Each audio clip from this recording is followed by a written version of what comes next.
16चा आजचा हा सोहळा अतिशय उत्साहामध्ये या ठिकाणी संपन्न होत आहे आणि श्री बाळूमामा देवालय आदमापूर ह्या ट्रस्टचे कार्याध्यक्ष रागिनीताई फडे मॅडम या ठिकाणी उपस्थित आहेत। तसेच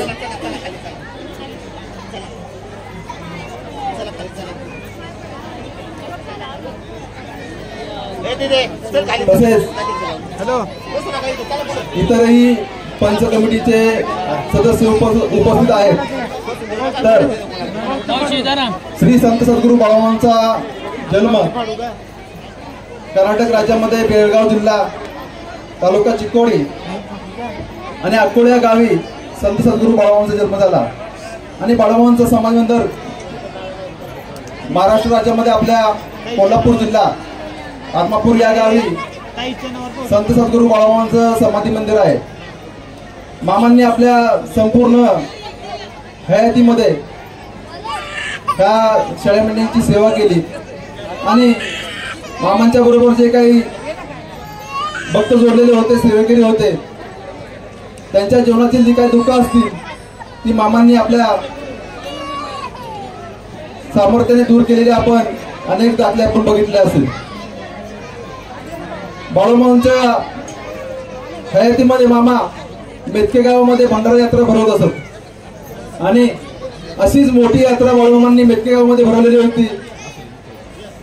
अनेक भाविक लांबून मामांच्या त्या यात्रेमध्ये महाप्रसाद आणि दर्शनासाठी आलेले होते।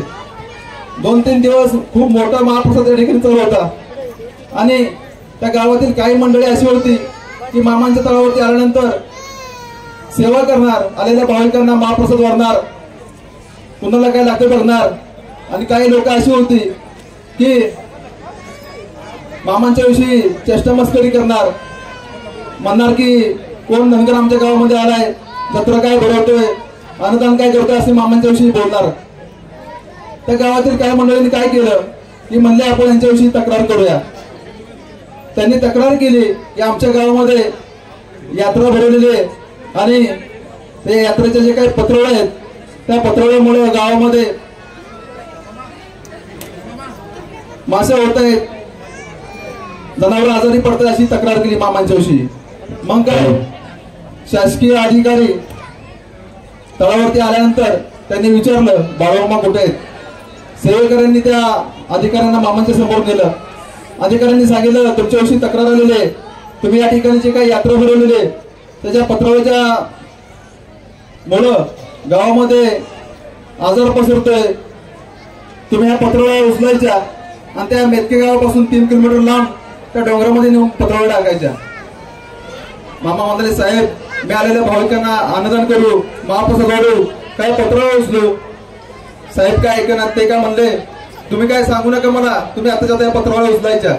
ठीक आहे म्हणले मामा। मामाने सांगितलं सेवेकरांना की साहेबांना घोंगडे टाका, बसायला चहा पाणी करा आणि बाळूमामा गेले त्या पत्रवळ्याच्या ढिगासमोर गेले आणि मामांनी साक्षात वायुदेवाला आवाहन केलं। मामा म्हणाले ए वायुदेवा, मी आलेल्या भाविकांना बघताना महाप्रसाद वाढू काय पत्रवळ्या उचलू, तुझं तू बघ म्हणले बाळूमामा। वायुदेवाला काय करायचं ते अनेक क्षणामध्ये मोठं वावटळ उठलं, वारं सुटलं आणि त्या पत्रवळ्याच्या ढिगामध्ये संपूर्ण तो पत्रवळ्याचा ढिग वाऱ्याने उचलला आणि 3 किलोमीटर लांब नेऊन त्या पत्रवळ्या टाकल्या। आपण या ठिकाणी बघू शकता की साक्षात वायुदेवाने बाळूमामांची आज्ञा पाळली। पंच महाभूतावरती बाळूमामांनी सत्ता चालवलेली आहे, अग्नीवरती सत्ता चालवली आहे, वायूवरती सत्ता चालवली आहे, अशी अनेक उदाहरणं बाळूमामांनी आपल्या हयातीमध्ये केलेले आहेत। मामांनी सांगितलंय की करशीला सेवा तर फाशीला मेवा। मामांनी सांगितलंय माझ्या शाळा मंडळीची सेवा करा आणि तुमचे जे काही दुःख असतील प्रपंचातील ती दूर करण्याचं काम मी करेन, माझा आशीर्वाद तुमच्या पाठीशी आहे। तर असे हे संत सद्गुरू बाळूमामा, त्यांचा खूप मोठा महिमा आहे। त्याच मेतके गावामध्ये कुशाप्पा पाटील नावाचे एक पाटील होते आणि त्या ठिकाणी बाळूमामांचा मुक्काम होता मेतके गावामध्ये। मामा असताना 2 कळप होते मेंढ्यांचे, एक कळप बाळूमामा सांभाळायचे आणि दुसरं मेंढके सांभाळायचे। त्या मेंढक्यांनी काय केलं, त्या पाटलाच्या बांधावरती 4-5 बाबळीची झाडं होती आणि त्या बाबळीच्या झाडाला चांगला हिरवागार पाला होता। मेंढक्यांनी ते सगळ्या बाबळी तोडल्या आणि त्या पाटलांच्या शेतामध्ये सर्व त्या काट्या हातरून दिल्या आणि नंतर मेंढ्या सोडून दिल्या. मेंढ्यांनी त्या बाबळीचा पाला खाल्ला, शेंगा खाल्ल्या आणि दुपारी मेंढ्या निघून गेल्या. मेंढ्यांनी त्या पाला खाताना त्या पाटलांची ज्वारी पण खाल्ली. पाटलांनी आपल्या शेतातली ज्वारी उपटून वाळत टाकलेली होती. तर दुपारच्या पुढे ते पाटील रानामध्ये चक्रवड्याकडे आले आणि बघितलं की त्यांची ज्वारीची कणसं खाल्लेली होती मेंढ्यांनी. तसंच ते मोठे मोठ्याने ओरडत गावामध्ये आलं आणि बोलू लागलं, कुणी माझ्या ज्वारीचं नुकसान केलं. आणि मामांचा दुसरा कळप त्या ठिकाणी गावाच्या बाजूला नदी होती, नदीवरती पाणी पिण्यासाठी त्या ठिकाणी आला होता. मामा म्हणाले गावात कोण ओरडते म्हणून मामा त्या पाटलाजवळ आले आणि विचारलं, पाटील काय झालं. पाटलांनी सांगितलं की माझ्या ज्वारीमध्ये कोणीतरी मेंढ्या सोडल्या आणि माझ्या ज्वारीचं नुकसान केलं. मामा म्हणाले, माझ्याशिवाय तर या गावामध्ये कोणाचं मेंढ्या नाहीये, तुमचं जे काय नुकसान केलेलं आहे ते माझ्याच मेंढ्यांनी केलं असेल, पण तुमचं झालेलं नुकसान पंढरीचा पांडुरंग भरून देईल मामाने सांगितले. पाटील म्हणले, असं कुठं असते का, तुमच्या मेंढ्या माझं नुकसान करणार आणि झालेलं नुकसान पंढरीचा पांडुरंग कसं काय भरून देईल. हो म्हणले मामा, तुम्ही जे काय आता राहिलेली कणसं आहे ती काटा आणि खड्यावरती टाका आणि त्याची रास करा. पाटलाने ते राहिलेले सर्व ज्वारीची कणसं खुडले आणि खड्यावरती वाळ टाकली. आणि 2-3 दिवसानंतर बाळूमामांचा सांच्या पोराला कळप त्या खड्यावरून निघाला होता आणि त्या पाटलांची मामांची भेट झाली. मामाने विचारलं पाटलांना की काय पाटील, राज कधी करणार आहे. त्यावेळेस पाटील म्हणाले, आता पूर्वीच्या काळी अजूनही प्रथा आहे बघा, आपण रास करायच्या वेळेस रानातल्या देवाला नैवेद्य दाखवते. पाटील म्हणाले, आता रानातल्या देवाला नारळ फोडायचा, नैवेद्य दाखवायचा आणि राज भरतोय भरायची म्हणले. मामाने सांगितलं, पाटील मी सांगते त्यावेळेस तुम्ही राज भरा. पाटलाला ज्यावेळेस आकाशामध्ये एक चांदणी उगवती त्यावेळेस तुम्ही राज भरायला सुरुवात करायची आणि दिवस उगवला की राज भरायची बंद करायची. पाटील म्हणाले, मामा असं केल्याने काय होईल. मामाने सांगितलं की मी सांगते तुम्ही करून ते बघा. ठीक आहे म्हणले. पाटलांनी सांच्या बरोबर 4 पोती घेतली आणि खड्यावरती झोपायला आले. आणि मामाने सांगितल्याप्रमाणे ज्यावेळेस आकाशामध्ये चांदणी उगवली त्यावेळेस राज भरायला सुरुवात केली आणि आणलेली 4 पोती भरली तरी आहे तेवढीच रास. परत पाटलांनी आपल्या मुलाला गावात पाठवलं, अजून 4 पोती आणायला सांगितली, ती आणलेली पोतीही भरली तरी आहे तेवढीच रास. असं करता करता दिवस उगवला आणि त्या पाटलांना 200 पेंडी कडव्याला 22 पोती ज्वारी झाली. मामांनी सांगितलं होतं, तुमचं जे काय झालेलं नुकसान आहे ते पंढरीचा पांडुरंग माझा भरून देईल. तर पाटलांनी सकाळी गाडी झुपली, बैलगाडी, त्यातली 2 पोती त्या गाडीत भरली आणि 2 पोती घेऊन मामांच्या तळावरती आले. मामांचं दर्शन घेतलं आणि त्यांनी सांगितलं की मामा, तुम्ही सांगितल्याप्रमाणे मी रास भरली आणि मला 22 पोती ज्वारी झाली, त्यातली 2 पोती गाडीत घेऊन तुमच्या तळावरती द्यायला आलेले. तर असे अनेक दाखले मामांनी आपल्या हायतमध्ये दिलेले. आणि अजूनही ज्या शेतामध्ये मेंढी मावली चारा खाते, पाणी पिते, त्या क्षेत्रामध्ये दुपटी तिपटीने उदंड असं धान्य पिकते. मामांनी सांगितलंय, माझ्या मेंढी मावळीचा पाऊल जर तुमच्या शेताला लागला तर तुझ्या आशीर्वादानं उदंड असं धान्य पिकल आणि त्या चमत्कार ते अजूनही घडतायत. तर असे अनेक उदाहरणं या ठिकाणी आहेत. मामांनी सांगितलंय की तुम्ही माझ्या शेळ्यामंडीची सेवा करा आणि तुमच्या प्रपंचामध्ये जे काही अडचणी दुःख आहेत ते दूर करण्याचं मी काम करेल. तर असे अनेक 19 कळप आहेत. आता महाराष्ट्रभर 19 कळप आहेत आणि ह्या 19 कळपामध्ये हजारो लोक मामांच्या सेवेमध्ये येतात आणि आपल्या जे काही जीवनामधील दुःख असतील, अडचणी असतील ते निवारण करतात. तर मामांनी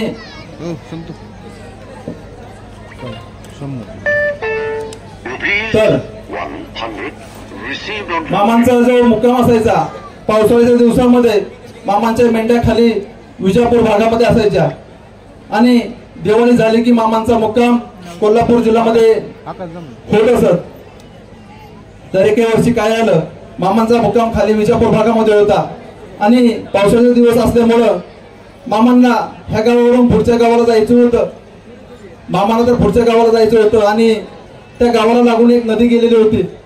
नदीवरती ब्रिटिशकालीन पूर होता आणि त्या नदीला पूर आलेला होता. मामांना तर पलीकडच्या गावाला जायचं होतं. सेवेकरांनी मामांना सांगितलं, मामा आपल्याला तर पलीकडे जायचंय पण नदीला पूर आलेला आहे, रस्ता बंद आहे, त्या पुलावरून पाणी वाहतंय. बाळूमामा आले, चला काय ते बघूया. मामा गेले. त्या पुलासमोर जाऊन उभे राहिले. पुलावरून पाणी वाहत होतं. मामांनी त्या गंगामाईला नदीला हात जोडले आणि सांगितलं, हे गंगामाई, मला पलीकडे जायचंय, माझ्या मेंढ्या घोडी लेकरं बाळ मला पलीकडे न्यायच्यात, मला वाट करून दे. असं म्हटल्याबरोबर त्या पुलावरचं पाणी वरच्या बाजूचं वरती थांबलं, खालचं खाली, आणि संपूर्ण तो रस्ता मोकळा झाला. मामांच्या मेंढ्या गेल्या, घोडी गेली, कुत्रे गेली, माणसं गेली आणि बाळूमामा ही नदीच्या पलीकडे जाऊन उभे राहिले. आणि पलीकडे गेल्यानंतर बाळूमामाने आपल्या बटव्यातला भंडारा पुन्हा त्या नदीमध्ये टाकला आणि परत ती नदी आयाशी वाहू लागली. तर साक्षात त्या नदीने बाळूमामांना वाट करून दिली. म्हणजे बाळूमामा कोण आहेत? बाळूमामा कलियुगामध्ये साक्षात शिवशंभूचे रुद्राचे अवतार म्हणजे बाळूमामा आहेत. असे अनेक दाखले आपण या ठिकाणी बघू शकता. त्याच कर्नाटक भागामध्ये बाळूमामांचा मुक्काम होता आणि सकाळच्या मेंढ्या बाहेर पडल्या होत्या वाघरातून आणि रस्त्याने जाताना एका म्हातारीचं शेत होतं. त्या शेतामध्ये म्हातारी आपलं काम करत होती. मामाने त्या म्हातारीला विचारलं, काय म्हातारे, माझ्या मेंढ्यांना तुझी तूर चालू काय? म्हातारीनं रानामध्ये तूर लावलेली होती. म्हातारी म्हणले, मामा चारा की तूर? मामाने त्या मेंढ्या आपल्या त्या तुरीमध्ये सोडल्या. मेंढ्यांनी तुरीचा पाला खाल्ला, शेंगा खाल्ल्या. मेंढ्यांचा त्या ठिकाणी चांगला चारा मिळाला आणि मेंढ्या बाहेर पडल्या. आणि दुसऱ्या दिवशी त्या म्हातारीने ते तुरी काढल्या आणि वाळत टाकलेल्या होत्या. वाळत टाकल्यानंतर दुपारच्या वेळेला मामा त्या रस्त्याने निघाले होते. त्यावेळेस मामाने त्या म्हातारीजवळ गेले आणि म्हातारीला विचारलं, काय म्हातारे, किती फुटी दूर होईल तुला? त्यावेळेस म्हातारी हसली आणि सांगितलं, मामा काय तुम्ही 5-6 पायऱ्या तूर होईल मला. आता मेंढ्यांनी जे काय खाऊन राहिलेलं आहे 5-6 पायऱ्या तूर होईल. मामांनी काय केलं, आपल्या उजव्या पायाच्या चपलीच्या डोक्यानं काही शेंगा अशा उडवल्या आणि म्हातारीला विचारलं, म्हातारे किती दूर शेंगा आहेत तेवढा मोज. म्हाताऱ्यांनी ते शेंगा मोजल्या तर 7 शेंगा होत्या. मामांनी सांगितलं की तुला 7 फुटी दूर होईल म्हणून. आणि खरोखरच ज्यावेळेस त्या म्हातारीनं राज भरली तर तिला 7 फुटी दूर झाल्या. तर असे अनेक उदाहरणं अजूनही घडतायत. 2 वर्षापूर्वी 14 नंबर पालखी आपली फलटण तालुक्यामध्ये वॉटर स्टेशन जवळ होती. त्या भावनगर गावामध्ये 7 दिवस बकरी होती आणि त्या गावातील लोकांनी काय केलं, उभ्या ज्वारीच्या पिकामध्ये मेंढ्या चारल्या. उभ्या पिकामध्ये मेंढ्यांनी मनसोक्त चारा खाल्ला आणि तिथून मुक्काम पुढच्या गावाला गेला आणि महिनाभरानंतर त्यांनी त्या ज्वाऱ्या काढल्या आणि ते आम्हाला सांगायला आले की मेंढ्यांनी चारा खाऊन सुद्धा ज्या शेतामध्ये आम्हाला 5 पोती ज्वारी व्हायची त्या शेतामध्ये 10 पोती 11 पोती ज्वारी झाली. तर असा हा खूप मोठा मेंढी माऊलीचा आशीर्वाद आहे, महिमा आहे. तर आपण हा मेंढी माऊलीचा आशीर्वाद सर्वांनी घ्यायचा आहे. तर आपल्या बागेचे कारभारी बघा नंबर 16चे कारभारी बापूसाहेब हातनूरकर आपल्याला या ठिकाणी प्रवचन सांगतील. बोला बोला बाळूमामांच्या नावाने जय बाळूमामा.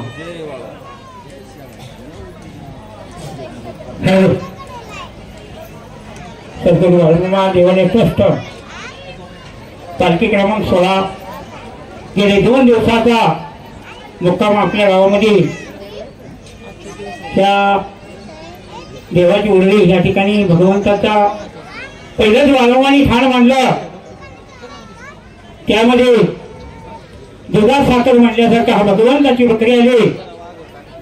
हा भगवंत कसा चालता बोलता देव, कोणादी शिव्या कोणादी करण्याचा प्रचार त्यात त्याचे बोलत देव असता 1000 बकरी.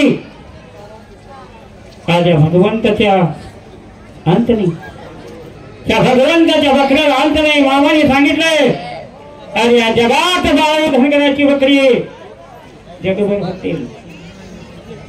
हा मामांचा सोहळा तुमच्या माझ्या विचाराला 5 मिनिटाचा सर्वांचा वेळ घेतो. ते मी महिलांसाठी सांगणार आहे. मामा असताना मामाची बकरी आवडणारा होते. आरती झाली, महाप्रसाद झाला.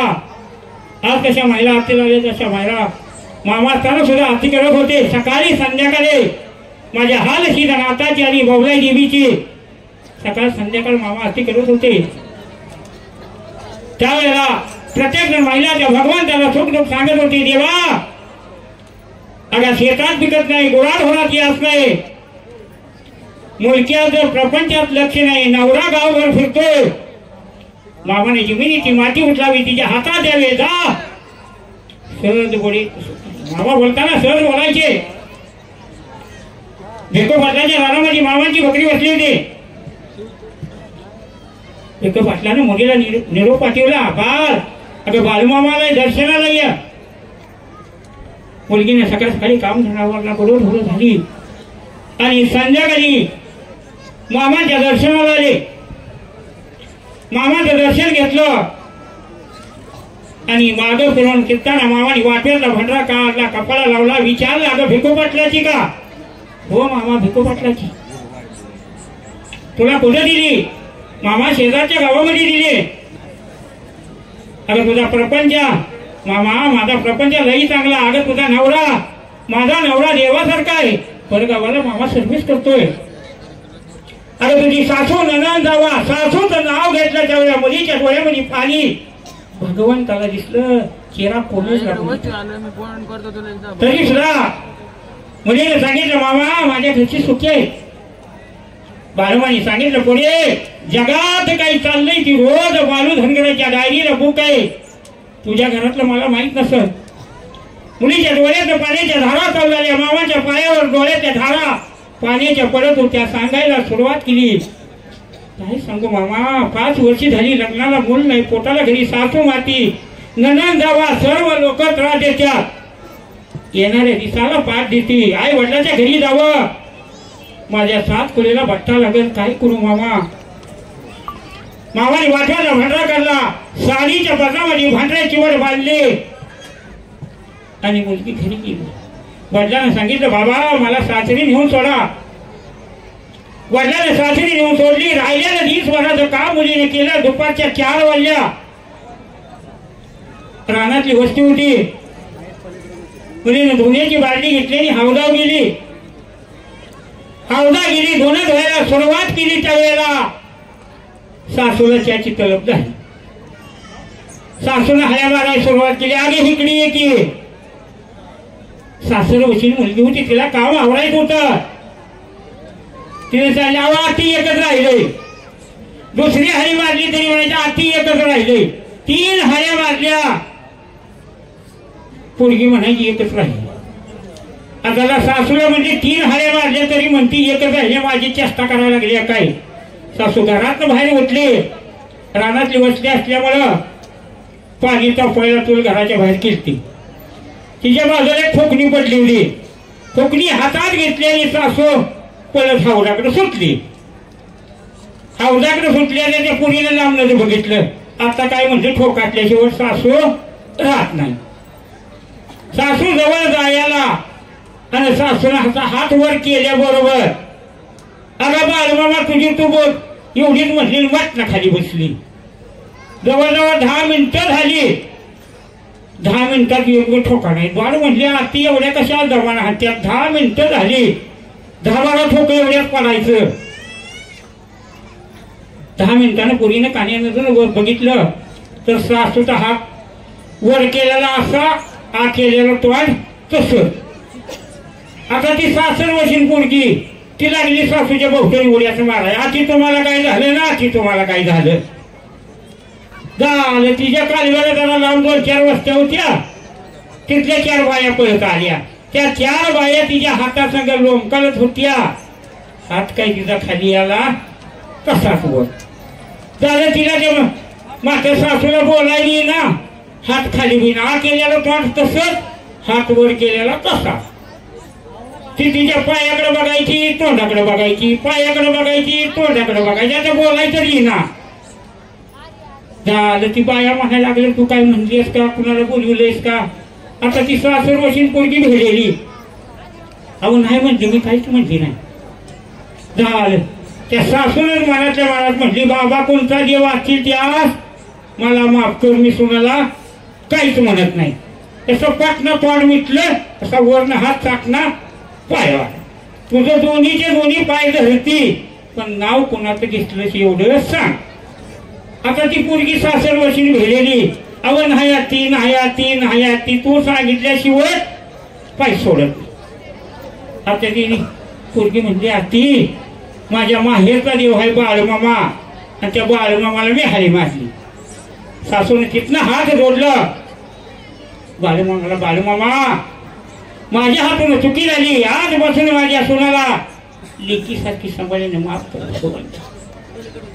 1 वर्षाने माऊलीला मुलगा झाला, गोकुळासारखे तिने काही बालमाला बोकार कापलं का भंडरा केला काही नाही. भगवंताला सांगितलं बालमानी माझ्यासाठी काही करू नको, तर मला धन अंतकरणात मला हरिबा डोंगरला उभारा. बालमामा तूच माझी आई, तूच माझा बाप, जगात तुझ्या वाचून त्या भगवंताला आत्मकरणात हरिबारा. तुम्ही भाकरी करत असल्या, शेतात फुरकत असू द्या, अंतकरणात जर भाकरी तुम्ही बालमाचं नाव घेऊन केल्या, तुमच्या भाकरी सुद्धा बालमामा म्हणते.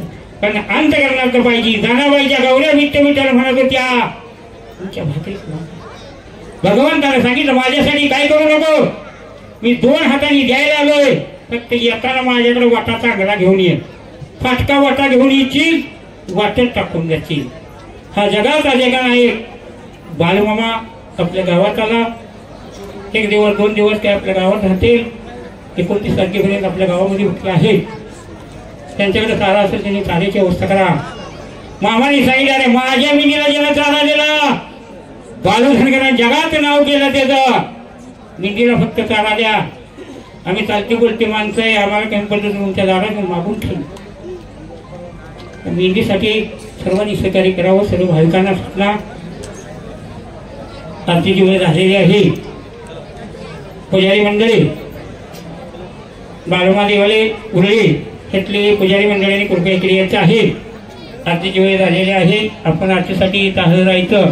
का वेळेत आरती करूया. थोडा आमची आदमापूर देवस्थानावरून आमच्या मॅडम त्यांना एक विनंती केली, मॅडम 1 वर्ष झालं तुम्ही खेडे सेवकला आला, आता आमच्याकडे यावं लागते. एवढाच एक शेवट दिला, त्याच्यावर फोन केला मॅडमनी. आमच्या सर्व मेंढके आमच्या विनंतीला मान दिला. बाळोमा आमचा जागा आहे, आम्हाला सुद्धा वाटतं मॅडमने आम्हाला मान दिला. आमचा बाळोमा जागा आहे. त्यांना भगवंत आमचे मेंढके सुद्धा मॅडम येणार आहे त्या सकाळपासून विचारत होते. सर्व मेंढके आम्ही कारभारी मंडळी त्यांचे पूर्ण आभारी. बोला बोला बाळूमामाच्या नावाने. कार्यकर्ते मंडळी चला या की. सांगायचं म्हटलं आज मी दिवस असं चालेल. तर ब्राह्मण मंडळी आलेले आहेत. सत्कार वगैरे घेऊन काय करू दिवाळी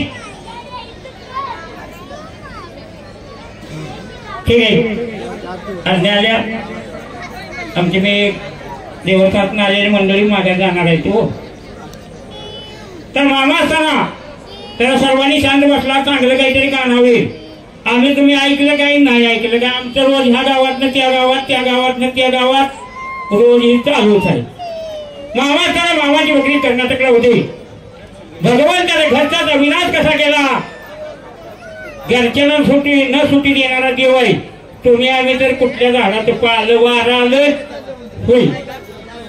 तर मामा असताना मामाची बकरी कर्नाटकला होती. सौंदर्याच्या परिसरामध्ये मामाची बकरी होती.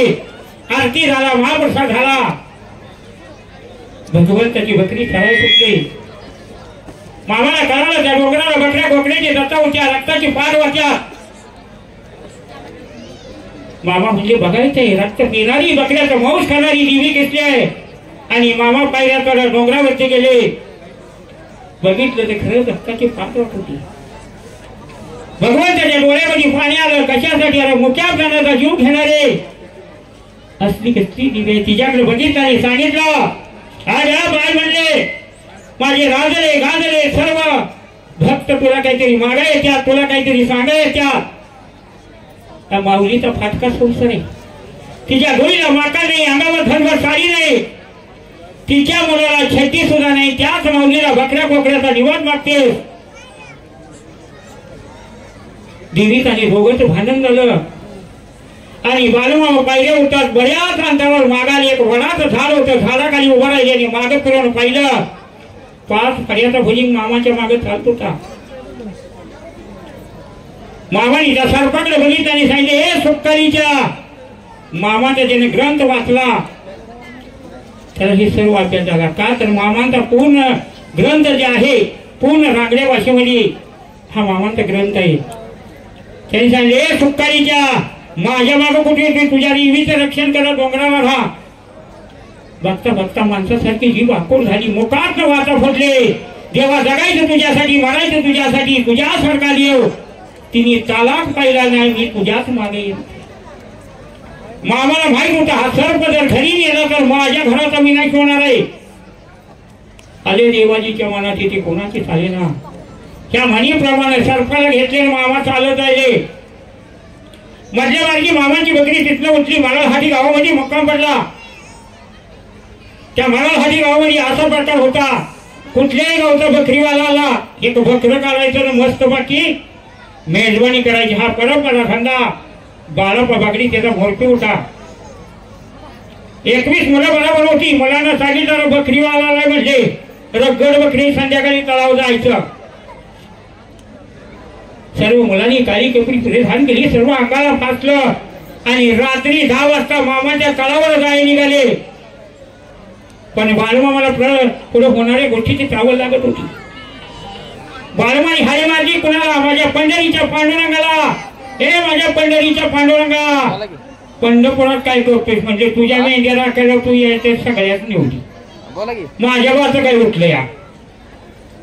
मामा निवांत तंबूत झोपले. माझ्या पंढरीच्या पांडुरंगाला पंढरपूर सोडल्याच्या मराळहाटीच्या रानात गेले. मामाचा तळ पुढे पडत होता. बाळापा बागडे 21 मुलं मागं पडले. इकडे दिस उगवला. बाळापा बागड्याला तळ नाही गावला. बाळापा बागड्याने एकच विचार केला हा कोणतरी सत्पुरुष असला पाहिजे किंवा पिसाची बाजू असली पाहिजे. त्याला बघितल्याशिवाय जायचं नाही. मामाच्या तंबूकडे चालत गेला. मामा तंबू मध्ये उठून बसले होते. जणू का सूर्य उगवला. तंबू मध्ये प्रकाश पडला. तिने आली. मामाचा चेहरा सूर्यासारखा चमकत होता. एक दिवशी कोणापा शेतकऱ्यांनी मामाला विचारलं मामा अगं तू तर 15 दिवसात एक दिवशी आंघोळ करतोय. मी सकाळी आंघोळ केलेली माझा चेहरा मला संध्याकाळी बघवत नाही. तू 15 दिवसात आंघोळ करतोय तर तुझा चेहरा सूर्यासारखा चमकतोय. बालमानी सांगितले पुन्हा सुकाळीच्या अरे काशीत येतो गंगेचं स्थान 3 वाजल्यापासून माझी भक्त मला घालत असतात. श्री शंकराचा अवतार आहे. जगाच्या कल्याणासाठी मला वेदे घ्यावं लागल्या. राजा भगवंताला हात जोडलं पुन्हा पण आणि बाळापा बागड्याची दोघांची नादार झाली. बाळमाने विचारलं रातभर पळो ठकलाची नाही करे मला. संताच्या मुखात शब्द गेला. धावत गेला चंद्राला भेटला. लढाई सुरुवात केली. ह्या संताच्या दोरी केलेली पाप कुठं फेडणार होतो. डोळ्यातून पाण्याच्या धारा मामाच्या पाया पडत होत्या. मामाने वाटव्याचा भांडा काढला. कपाळा लावला. लढाईचं बंद करतो पण देवा माफ कर मला. माफ करतो पण एका अट्टीवर आजपासून वाईट संध्या सोड. हे 150 रुपये घे. गावाकडे जा. गावदेवीचं मंदिर बांध. चोरी कराय माणूस आलेला त्याला बाळमाने 150 रुपये दिला. त्याने हात जोडले देवाला. देवा मला गाव माहित नाही. गावदेवी माहित नाही. आज मला मार्ग लावलास. आज बसणं माझा देव तू. मामा असताना मला साठी गावात पहिलं बालमाचं मंदिर बाळापा बागड्याने बांधलं. 3 आठवडे आपल्या गावात बकरी ठेवली. मामाने सांगितलं पोरा मला पुढे जायला परवानगी दिली. अंत करणार सेवा करतो. त्याच्या डोळ्यामध्ये पाणी राहतं. लढाई सुरुवात केली. माझ्या देवा अगं मामा तू चाललास मला करवणार का कधी येशील. पाठीवून हात फिरला. बाळा 1966 ढेट होणार आहे आत्मापूरला. तोपर्यंत आलो तर तुझी माझी गाठ पडेल नाही. स्वर्गात भेट देईल. बाळमाच्या शब्दाला किंमत आहे. शब्द कधी माझा वाया जायचं नाही. मामाची बकरी हल्ली काढणी करत आपल्या जन्मभूमी गावाला आकुलच्या मालावर तळ पडला. मामा म्हणली सर तू माझ्या बरोबर काय करायचं. मी आज ह्या गावात उद्या त्या गावात माझी भक्त मला भेटायला यायची. काहीतरी सुख दुःख सांगायला यायची. सर्प घेतला. दुधाची शिडी घेतली. रात्री 10 वाजता घराकडे गेली. मामाची मोठी बहीण घरात होती गंगो. घरात दार वाजवल्या. माऊली धावत आली. कार बाळो एवढ्या रात्र आता ही सौंदर्याच्या डोंगरात माझ्या मागे सर्प आला. त्याला भिगार बोलतात. 3 दिवस दूध पाचशे तर बाळू धनगराचा अकोल गावचा वारा बघाय. सारं जीव कोणाला बोलू नको. मामा रातोरात मेंढ्याच्या तळात गेली. दुसऱ्या दिवशी मामाला कळ उठला, हमलवरच्या मालाला जाऊन पडला. पहिल्या दिवशी माऊलीनं दूध काढलं, सरपाला पाजलं. दुसऱ्या दिवशी ज्याला दूध काढायला गेली त्यावेळेस शेजारची म्हातारी आडवी झाले. काय म्हणली, गंगूरा ती बी अरवाळी उठलीस, आज बी अरवाळी उठलीस, तुला कुठे गावाला जायचं का? बालूमाने सांगितलं, जर का बोलशील तर घराचा विनाश होईल. माऊलीचे हात पाय हालायला लागले, गडबडून गेली. म्हातारी म्हणली, पाठवची उठल्याची नंतर झाले, बस खाली. खाली बसली, त्याला सांगणं भाग पडलं. बालून सरपाडला, दूध काढून पाजायसाठी चालले. म्हातारीने दोन शब्द ऐकलं. म्हातारी ह्या घरातनं त्या घरात, त्या घरातनं एक तासा सगळं गावभर म्हातारीने केलं. गंगू गेली शिळीच्या गोट्यामध्ये, काशाच्या भांड्यात हार काढले. माऊली पळत सुटली, घराचं दार उघडलं. सरपांगाव धावला, मग आरडत ओरडत पळाली. मामाचं दोन भाऊ होतं, त्याला कधी देव मानत नव्हतं. बाळ्या येड्या येड्या साप आणतोय, वाघ आणतोय, माकड आणतोय, काय पाहिजे ती बाळगतोय. दोघांनी दोन काट्या घेतल्या, सर्पाला मारायला धावले. पहिली काठी मारली, भीमानं सर्पाच्या कमरच्यामध्ये सर्पाचं हाड ओढलं. दुसरी काठी मारली, भैरीनं सर्पाच्या डोकीमध्ये रक्ताच्या चिराने सर्पाच्या डोकीने ओढत होते. मामा कुठे होते? हमरदेवच्या माळाला 35 किलोमीटरवर भगवंताच्या डोकीनं रेखीत होतं. हमरवरच्या माळाला बालमामा कळवळत होती. मामाला कळालं, घरी आणणार होता. भगवंताच्या डोळ्यात जणू का इंग्रज लॉलपट्यासाठी पाणी पडत होतं. कशासाठी? माझ्या घराचा विनाश होणार आहे आणि हिथून पुढे मी अकोला जाणार नाही. डोळ्यामध्ये पाण्याच्या धारा वाहत होत्या मामाच्या. मामा चालत चालत अकोलचा रस्ता धरला. जाताना एकच मनामध्ये खंत होती, माझ्या घराचा विनाश होणार आहे आणि हिथून पुढे मी अकोला जाणार नाही. डोळ्यातनं जणू इंग्रज लॉलपट्याचं असतं, डोळ्यातनं मामाच्या पाणी पडत होतं. दाराच्या समोर गेली, भावाकडे बघितलं, पाण्याच्या धारा वाहत होत्या. पाठीवर पाठ मारून आलेला भाऊ होता, त्याच्याकडे बघितलं आणि सांगितलं, सर्पाच्या कमरच्यामध्ये काठी मारलीस. सर्पाचं हाल मोडलं. 6 महिन्याच्या कालीन उपडतील, सर्पासारखा आयुष्यभर वाकडा राहतील. पाठच्या भावाला सुद्धा शाप दिला. त्याच्या बाजूला मोठा भाव हसत होता, भैरव. त्याच्याकडे बघितलं आणि सांगितलं, सर्पाच्या डोकीत काठी मारली, सर्प जेव्हा मारला 1 वर्षाच्या तुझ्या डोकीत केलं पडत्याल. ह्याच घरात मला व्हायचं. मोठ्या भावाला शाप देताना भगवंताच्या डोळ्यामधनं इंग्रज लॉलपट्यात असं पाणी पडत होतं. धन मात्र एका कोपऱ्याला बसली, तिच्या अंगाची लाही लाही झाली. काय बोलणारी काही नाही. धनीकडे बघितलं आणि सांगितलं, अक्का माझ्या वाटणाला जागली नाही, वाटणाचा भंग केला, तुझी 2 मुलं यांचा वंश खंडन होईल. आणि भगवंतानी पाऊल उचलला, परत आला. म्हणजे गंगू परत आली आणि भावाचं पायी धरलं. बाळो तुझ्यापेक्षा मोठे, पण भगवंतानं तुला वाचा शेती दिल्या. बालूमाने सांगितलं होतं, माझं लग्न करशीला तर मुस्क पाणी पिऊन मरशीला. मामाच्या लग्नातच गंगूचा नावडा संपला होता.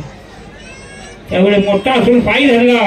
तू काही सांगशील ती करती, माझ्या हातून चुकी झाल्या. माझ्या मुलाला शाप देऊ नको झाला. संत दैवा नसतात. भरीच्या डोक्याला हात ठेवण्याने सांगितलं, अक्का त्या सर्पाचं कार्यभाग वर्षाला वर्ष घालत होतो. आज तिथे 2 नातं आहेत, एक खुल्लापा एक सिद्धापा, एक मेटक्यामध्ये राहतो, एक आपूरमध्ये. हा भगवंतानं घरच्याला सोडलं नाही. तुम्ही आम्ही तर कुठल्या झाडाचा पाला वारा आलं की होईल. सर्वांनी अंतःकरणाची सेवा करा. करशीला सेवा तर खाशीला मेवा. हा मेवा भगवंताचा आपल्या दारात, आपल्या शेतात, आपल्या घरात द्यायसाठी भगवंताला एक चिमटवर भगवंताचा भंडारा न्या. आपल्या मुलाबाळासाठी, गुराढोरासाठी, शेतीवाडीसाठी, आपल्या प्रपंचासाठी भगवंताचा चिमटवर भंडारा न्या. त्या भांडाऱ्याचं पावित्र्य राखा. आपण काय करतो, पुजारीकडे जातो, भंडारा मागून घेतो. पुजारी मामाला भंडारा द्या, जरा जास्तच द्या आणि कागदात बांधून द्या. भंडारा घ्यायचा, घराकडे जायचं, देवाला भंडारा ठेवायचा. सकाळी उठारी आंघोळ करायचे, मोठी शेजाऱ्याची बिल्डिंग बघायची, हातात भंडारा घ्यायचा. म्हणजे बाळ मामा आमच्या शेजाऱ्याने घर तेवढं होईल. तर भगवंताने सांगितलं, माझा भंडारा हातात घेशील, खोटे नाट्य करशील, पहिलं तुझंच फुकल. हा भगवंताचा भंडारा कशासाठी? तुमच्या कामासाठी, माझ्या कामासाठी, गुराढोरासाठी, आपल्या प्रपंचासाठी उपयोग करत आहे. लोकांचं वाईट करायसाठी भगवंताने सांगितले. अरे माझा भंडारा देव आणि दानवाचं समोराचं म्हणताना झालं त्यावेळेला निघालेला उदाहरणासाठी हा भंडारा मी निवडला. माझ्या भक्ताच्या प्रत्येक कामाला उपयोगी यावा भगवंताने भंडारा निवडला. आपल्या पक्षाला सर्वांनी उद्या अजून 2 दिवस आहे. थोडं टायमिंग आपण थोडं रोजच्या रोज करा. 10 मिनटं 20 मिनटं. कधी देवाला बघित नाही पण देवासंग ज्यांनी मेंट राखली त्यांच्यासंग 2-3 वर्ष राबलो. देवासंग रागलेली माणसं त्यांच्यासंग 2-3 वर्ष राबलो आणि त्यांनी मला हा मार्ग लावला. आमची ही ट्रस्ट मंडळी आता आलेली ह्यांनी सुद्धा भरपूर असं आम्हाला सहकार्य केलं. प्रत्येक गावामध्ये आम्हाला ज्यावेळेला आम्ही निमंत्रण पाठवू त्यावेळेला येत असतात. वर्षात 1 वेळा 2 वेळा. हे आपण सर्वांनी या ठिकाणी मोठ्या संख्येनं आरतीसाठी महाप्रसादासाठी प्रसाद लागले समजावं. बाळमाचा प्रसाद खाल्ला त्याची कारण सांगतो तुम्हाला. त्या मामाचा ज्याला प्रसाद खाल्ला अनेक आजारात मुक्त झाला. कुठलाही आजार असू दे. एक पंढरपूर भागामध्ये करकम बोसे म्हणून गाव आहे. 2007ला मी त्या भागामध्ये होतो. त्या बोशाचा एक पोरगा सिद्धांत गावडे नावाचा तेराच्या कोरेला माझी बकरी होती आणि तिथं त्याचा दाजी आणि भन ते पोरला घेऊन आली. 8वीचा विद्यार्थी लाल भडक मुंशीने कमी मोठा. पोरला म्हणजे आमच्या बकऱ्या सोडायच्या. म्हणलं इशा आलं तर पोरगे नाही म्हणजे इशा आला बघ मास्टरला सांगितलं या. म्हणलं काही काम करायचा म्हणलं देवाचं करतोय काम. झालं पोरला ठेवला गावाकडे गेली. 8 दिवस झाली की फोन करायचा आमचा शेतू कुठे गेला पोखराकडे गेला. पुन्हा 8 दिवसाने फोन केला बकऱ्याकडे गेला. असं करता करता 1 वर्ष झालं. तिथनं बकरी माझी कुठे पोचली कुर्डवाडीला. कुर्डवाडीला तिने सकाळी तिची आई दाजी भन हे 2-4 आली. सकाळी आली. मला म्हणजे आमच्या शिदूला जरा पंढरपूरला घेऊन जाऊ का. जावा म्हणलं. संध्याकाळी येणार आहे का तर म्हणली येणार आहे. पोरला आणून सोडायचं आहे. चालतंय म्हणलं. पोरला घेतली पंढरपूरला गेली. मला वाटलं दर्शनाला गेली असेल देवळात. तिने देवळात कुठे गेले दवाखान्यात पोरला घेऊन. झालं दवाखान्यात नेले. सरकारी दवाखान्यात पोराचं रक्त चेक केलं सगळं चेक केलं आणि संध्याकाळी 5 वाजता तलाव घेऊन आली. पोरला बकऱ्यावर सोडला. सगळे दर्शन घेतलं. आई अशी तंबूच्या बाहेरच्या बाजूला देवाकडे तोंड करून फुंदिका भरून लागली म्हातारी रडायला. मी म्हणलं म्हातारीला काय झालं रडायला. मी म्हणलं काय झालं म्हातारी रडायला. पोरला चांगलं सांभाळे खाल्लंय पिल्लंय सगळ्याबरोबर कापडा आहेत. बाबा माझ्या पोरला मारला म्हटलं तरी मला काही लागेल नाही. त्या भगवंताने माझ्या पोराला जीवदान दिला. ह्या मुलाच्या वडिलांना ह्याच्या होता. ह्याचे वडील वाढले. डॉक्टरने सांगितलं होतं काही दिवसाचा सोबती आहे मुलगा तुमचा म्हणून ही शाळेतनं काढून बकऱ्यात आणलाय. आज आम्ही दवाखान्यात नेलता. डॉक्टरने सांगितले ह्याचा पूर्ण आजार बरा झाला. त्याला औषध काही केले. त्याला औषध एकच बालमाचा कन्या आणि भंडारा. ह्याच्यापेक्षा बालमाचा दवाखाना कन्या आणि भंडारा ह्याच्यापेक्षा औषध मामांचं काही नाही. तो मुलगा रोजच्या रोज सकाळ संध्याकाळ मामाचा चिमण्यावर भंडारा खायचा. 6 वाजता उठून आंघोळ करीत होता. 6 वाजता गार पाण्याने आंघोळ करायची. भगवंता चिमण्यावर भंडारा खायचा. 7 वाजता पिलं बाजायला बकऱ्यात जायची. मामा बरा करल नाही करल सांगा. शेवाला महत्व आहे. मामाने सांगितलं अरे माझी बकरी राखत असताना सेवा वर्षभर करायची गरज नाही. 1 दिवस सेवा कर म्हणा. अंत करणार तर कर. तुझ्या अंत करणारा माझ्या देवापर्यंत पोहोचला पाहिजे. किती मोठा आपल्याला संकट येऊ दे संकटाला सांगायचं नाही. देवाला सांगायचं नाही. फक्त त्याच्या पुढे कशासाठी आलाय त्याला काही सांगायची गरज नाही. आज जाग्यावर बसून तेवढं 19 पालख्यासाठी होऊन रोज सकाळ संध्याकाळ बकऱ्यापर्यंत मामाला प्रत्येक भागात जायला लागतं. 12 वाजेपर्यंत एखाद्याने मेडिकल जर माझ्या नाही पिलो पाळलं माझ्या देवानं 2 किलो पाळायला. भगवंत जगाचा मालक आपल्या कशाला सर्वांनी हात करण्याची सेवा करा. बराचसा वेळ घालाय. आरतीसाठी सर्वांनी सज्ज राहा सज्ज राहा. या आरतीवाल्या महिला आहेत त्यांनी रसिकेला यायचं. आजचे आरतीचे मानकरी कोण असतील त्यांनी इथं हजर राहायचं आहे. आजचे पंढरवाडी 7 जणांनीच यायचं. या लय गर्दी करू नका. गर्दी भरपूर आहे. ज्या महिलांनी पंच आरती आणली असेल त्यांनी जरा उठायला घेतलं असो.